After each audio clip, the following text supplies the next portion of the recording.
Thank you, Jay. And now for our final award of the day. Always a champion of the association industry and excellence in leadership, I'm pleased to welcome our 2017 Association Executive of the Year honoree and former CEO of the National Restaurant Association, and now JLL's Executive Managing Director for the firm's nonprofit and association practice, Dawn Sweeney, to the stage.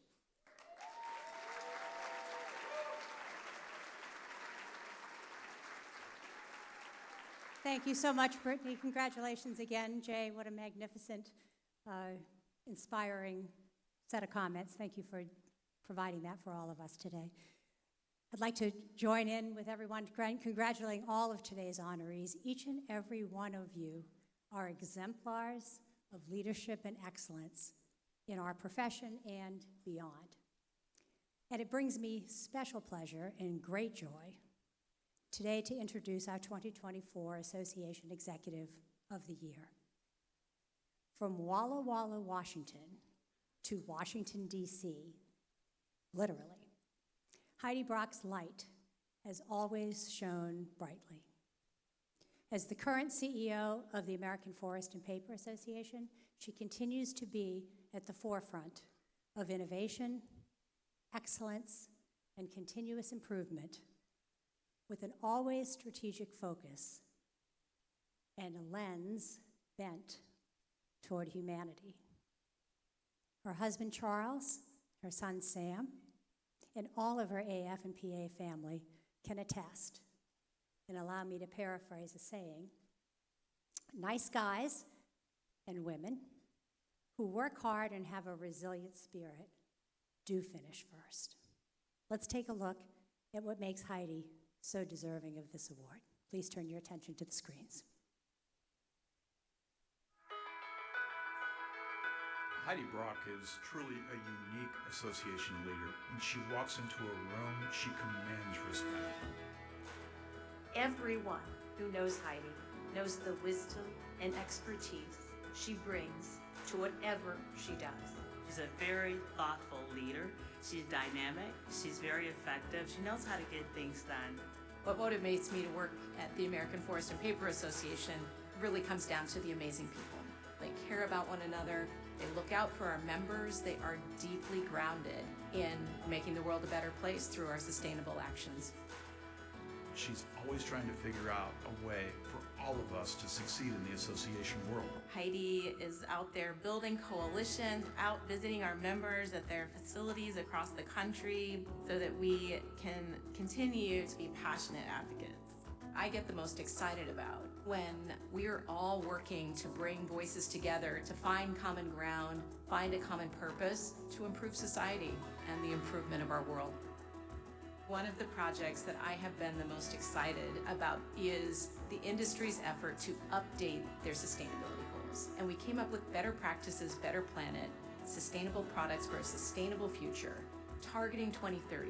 How do we further reduce greenhouse gas emissions, improving safety, our recycling and product stewardship? It's been so rewarding. One thing people may not know about Heidi is her passion for developing women leaders. That she never waffles in a decision that she's made. And so as a female CEO, witnessing that in action has been very instrumental in helping me to become a more effective leader myself. I think Heidi's legacy will be one of connectedness. Every single person I know who knows Heidi thinks of Heidi as a friend and then a colleague. The moments where Heidi just simply asks, Michelle, how are you doing? She wants nothing but for all of us to be successful. Leadership is really looking beyond yourself.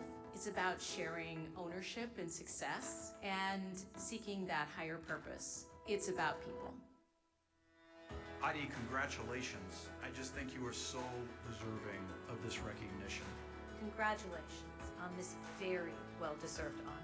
May you continue to advance the power of associations through your courageous leadership and inspiration. Heidi, thank you for your passion as an advocate and for all the connections you make. Congratulations on this achievement. Please join me in celebrating Association Executive of the Year, Heidi Brock.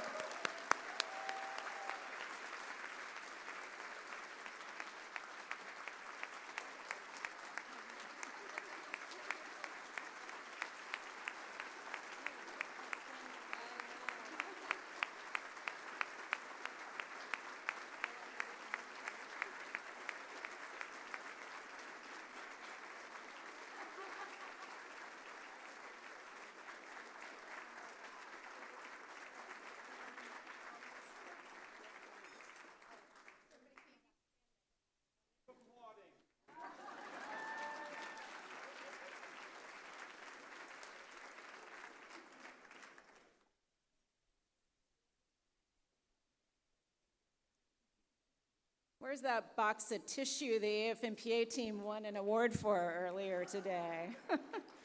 Wow. Dawn, thank you so much for those words. I am so humbled by your introduction, by the kind words of my colleagues and staff, by those who nominated me for this great honor. I am truly touched. I want to begin by thanking Association Trends and CEO Update for providing an opportunity to honor the impact and strength of associations. Because today is not just a celebration for today's award winners, but a celebration of our association community. Take a moment to look around. Is there an industry or profession within our American economy that is not represented? It is remarkable. I also want to recognize the AFMPA staff. So I have to tell you, in the process of learning about this award, my staff tricked me into thinking I was attending a planning meeting. So there I was, I'm sitting with my notebook and pen, when Brittany's smile pops up on my computer screen. So as I worked through my confusion, surprise, and emotion, I was struck by one very important thing: the value of a good surprise. I am so humbled by our team's role in this award because their collective integrity, passion, and professional contributions to both AFMPA and this community are also being celebrated. And finally, I want to thank my husband Charles and my son Sam. I am so grateful for the many ways that you support me. And yes, I am also grateful for the many ways you remind me that job titles may mean something at the office, but those titles mean absolutely nothing at home. Seriously though, your good humor and love keep me focused on what's really important and keep our family strong. Now today, as we celebrate the association community, I do want to underscore some of the challenges we face. I want to highlight why this community is well equipped to take them on. And I want to demonstrate how, as association leaders, we will meet our responsibility. A responsibility to ourselves, to our teams, and to our society. But first, I want to share how I see my own experiences through the lens of this moment. Because I am struck by how a girl from Walla Walla, you heard Dawn, how a girl from Walla Walla, Washington, who just grew up miles away from a paper mill, ended up here, leading an association that represents hundreds of paper and packaging mills throughout the United States. When you're reading a book, sending a greeting card, receiving an Amazon box, buying tissues or paper towels, picking up a food order, AF&PA members are making, recycling, and recreating these essential products every single day of the year. But how did I get here? What sparked my passion for advocacy? Well, picture this: a 7-year-old Heidi standing in the rotunda of the state capitol watching my grandfather be sworn in as Washington State's first head of the Department of Ecology. I remember the grandeur of the room, the impressive presence of the governor, and not truly understanding the magnitude of what was happening, but at the same time recognizing this was a very big deal for our family. The next thing I know, I'm in high school and serving as a page in that same capitol. Later, I attended Girls State and then college at Puget Sound, where I found myself volunteering for various service organizations. These early exposures to government and service shaped my future. It's what led me to work for the Washington State delegation, as a government affairs leader at Weyerhaeuser, as CEO of the Aluminum Association, and today in serving at AFMPA. Now, my hope is that as you heard my story, you actually saw your own story, because every one of us has a unique journey that brought us here to pursue our passions and a higher purpose. In fact, I believe that everyone here today cares about the future of our society. And every one of us has a role in doing our level best to achieve the promise that our respective organizations have in making this society an even better one. And while we take note of what we have in common, we know we face events that test our ability to serve. As we sit here today, there is a lot of noise and distraction taking place outside those doors. We're inundated by it, aren't we? In the news, on social media, in conversations with colleagues, family, and friends. Society is becoming increasingly polarized. And as this polarization is taking hold, it's making our work as association leaders and professionals even more important. Yes, legislative decision-making takes longer. In my industry and in many of yours, regulations are coming at us fast and furious. Oh, and let's not forget it's a presidential election year. How could we talk about distraction? So what does this all mean for us? For us. How can we, as association leaders, serve as steady hands, as sources of credible optimism for our staff and our members? Well, I can tell you my source of optimism for the future because it's right in front of me. I am so encouraged because I have the best view in the house. I look out and I see a room full of people who are passionate about their industry, profession, and our association community. And I know what we are capable of. In the video you saw moments ago, you heard friends and colleagues say some very nice things, which I deeply appreciate. The truth is, I could make my own video about each of them and nearly every association leader here today. Jay, Suzanne, Michelle, these are outstanding leaders. These are leaders who are remarkable examples of how leadership reverberates throughout this community. We lean on each other to solve problems. We show up for each other. We come together to meet challenges. Whether you're an association leader, a lobbyist, a young professional, or mid-career, know this.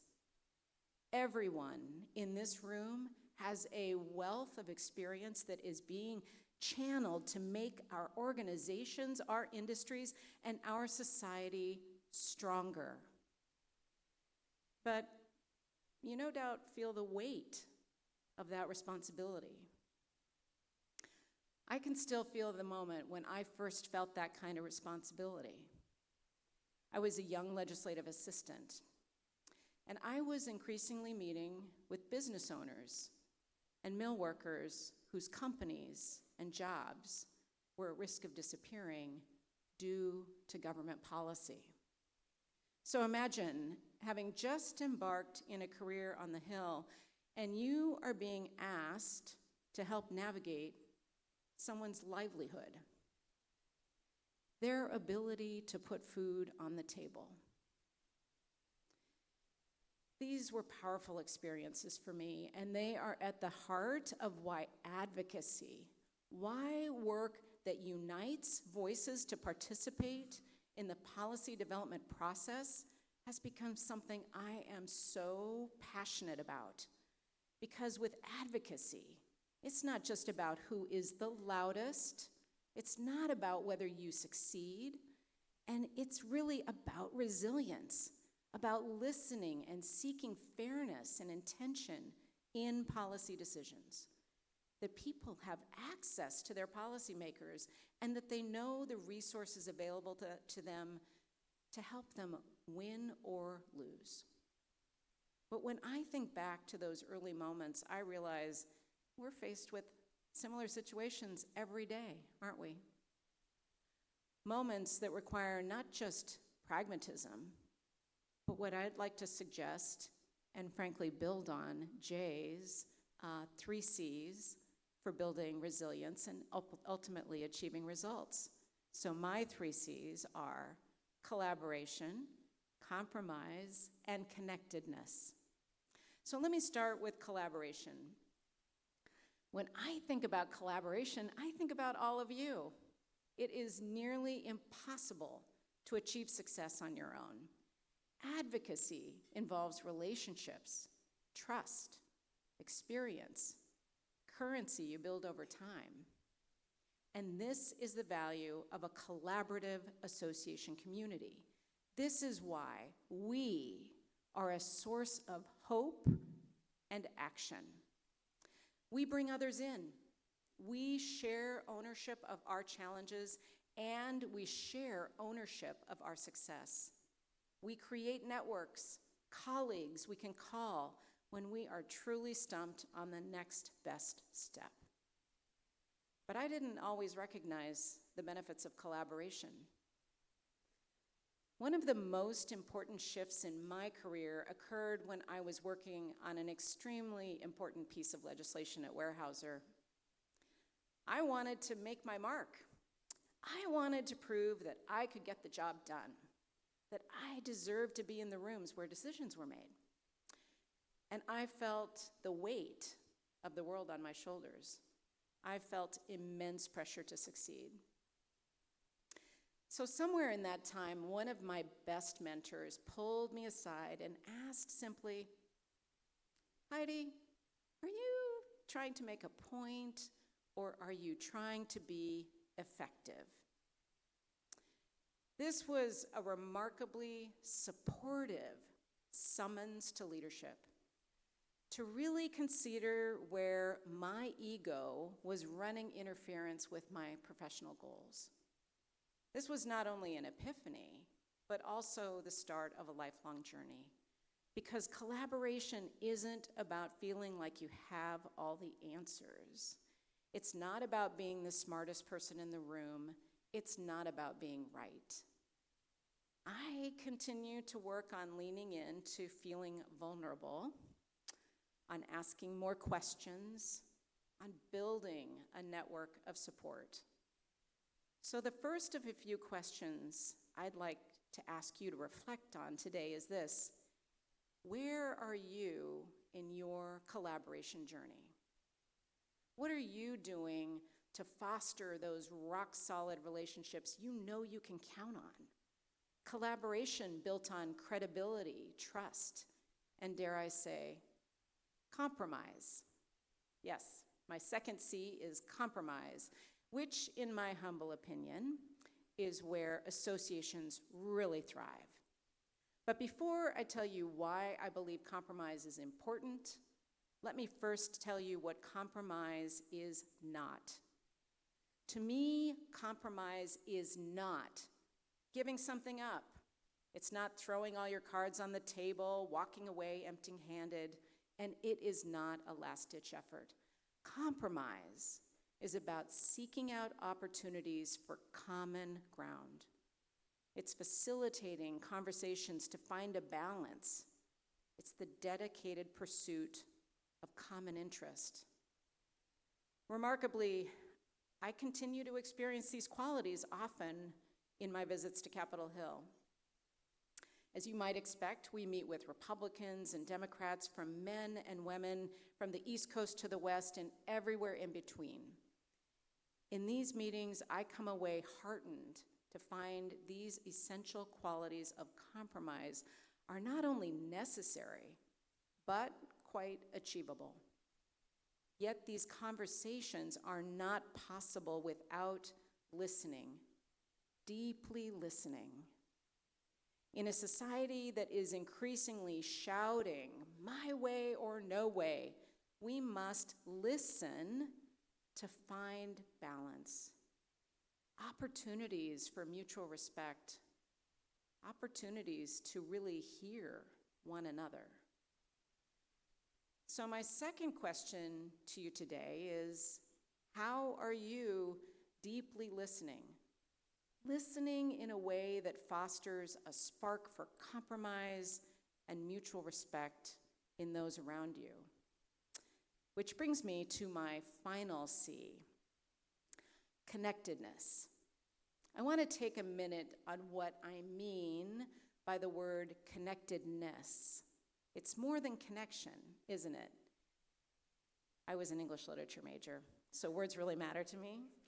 The definition of connection is the act or state of connecting.